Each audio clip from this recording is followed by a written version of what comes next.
everybody, and welcome to another mini episode, number 2 of the 5-part series.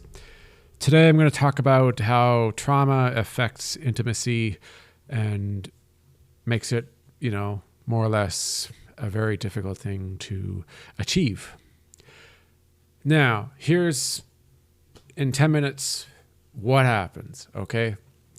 I was, as you know, of course, in a relationship that was almost 4 years in length. That ended last December, so December of 2022. And we were at the beginning of the relationship, and for, I would say, the first year and a bit and a half, roughly, had an easy time with intimacy. And now when I mean intimacy, I mean sex, and I also mean closeness and things that a couple share with intimacy. So sex is just one of a number of things. And I remember that about a year and a half, we started to struggle. And a lot of it was due to the pandemic. Of course, as you know, a lot of us are separated for a long time from family and friends. And I did not have the ability to see her for 4 months. And our intimacy, especially our sex life, really struggled. And I think in that time frame until we ended our relationship, as from what I can remember, we only managed to successfully have sex 2, maybe 3 times in that time frame. And a lot of it was because she had basically destroyed my self-confidence with her constant complaining and criticizing everything that was going on. Like, she was extremely, it was difficult to please. Like, she was so hard on me when it came to wanting, being able to be close and feel that intimacy and feel that that bond that we had at the beginning. And as we were getting towards that year and a half stage, it just felt like things were starting to collapse in an intimate way. Like, I was constantly afraid of her making fun of me or saying something that was mean, or quitting when it just hadn't started. Like, she was extremely judgmental and very hard on me, and every time there was a mistake or something didn't quite go as planned, like sex between two people who are supposed to love each other and are very intimate, it's supposed to go nice and smoothly, but that doesn't mean it's going to be perfect and that you're never going to have a bad moment, or it's never just, or something's not going to quite go right. You're bound to have these things occur. Nothing is ever perfect 100% of the time. And unfortunately, I had never had this kind of problem before. Like, in my other relationships that I had been in, there was never really an issue with it.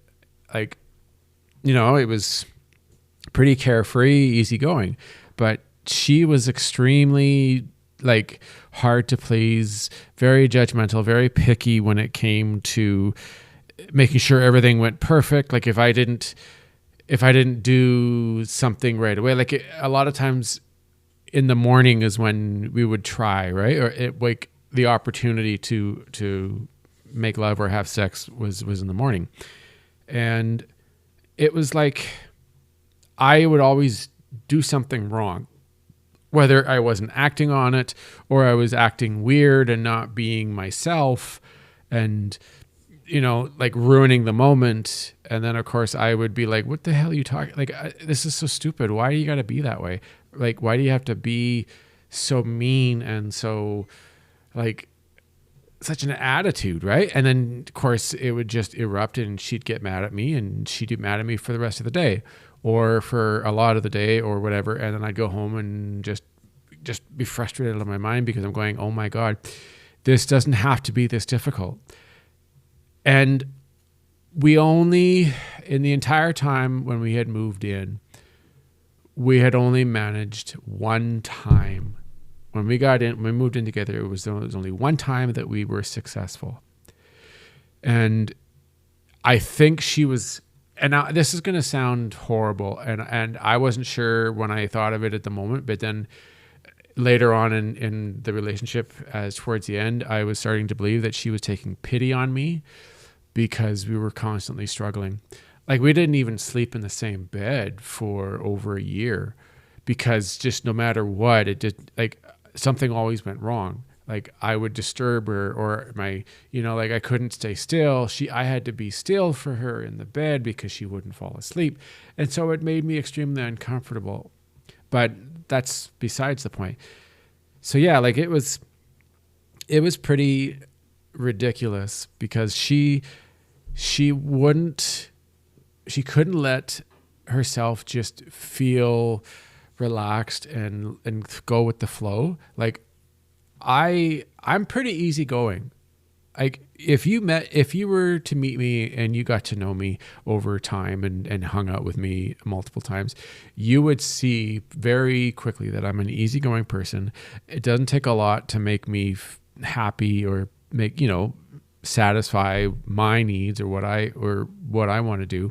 And I often don't really, argue about something. If it sounds good, then I'm all up for it, right? So I don't really fight too much at all when it comes to something that's, a small percent that is complicated or difficult. If it's going to be good, let's do it, whatever, right? Like, so I'm easy to please. And when it came with intimacy, I was easy to please. Now I get that. A lot of times men, of course, tend to be easy to please. There's not a lot that are required of us. But I wasn't I wasn't a high demanding kind of person. And she was extremely demanding, almost to an unrealistic scale. And it was ridiculous a lot of times because she wanted everything. It seemed like she wanted everything to go absolutely perfect without a flaw. And if something didn't quite go right, or if I wasn't doing this in a certain way, she would completely just lose any feeling towards doing it or wanting to have sex at all. And it all would be lost. And our love life, intimacy was basically dead for over a year before things ended. And there was never any opportunity. It never presented itself. And to be honest, for a long time, probably a year, maybe less than a year, I never had any desire to do it. I was too afraid of doing anything to piss her off. Like, it would be like nothing I ever did seemed to be good enough. So I was always scared when I was around her that I would do something wrong. I would make her upset and she'd get all, lose her cool and become mean or hateful and say things that were unfair to me. So it would have taken months and months of a couples therapy just to get us even close to being in that space to ever think about intimacy again.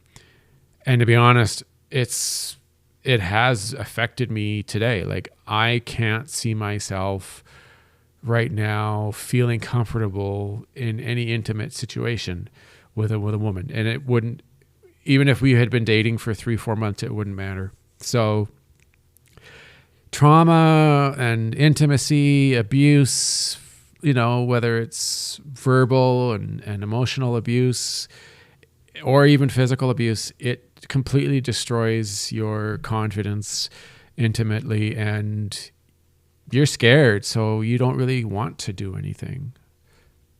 All right. There's mini episode number 2. I hope that this was a interesting episode, and I hope that you got something out of it. And I think it was a good topic that I wanted to talk about, and it was only needed to be 10 minutes long. So All right, everyone, stay tuned for my next full episode this upcoming Saturday. Bye for now.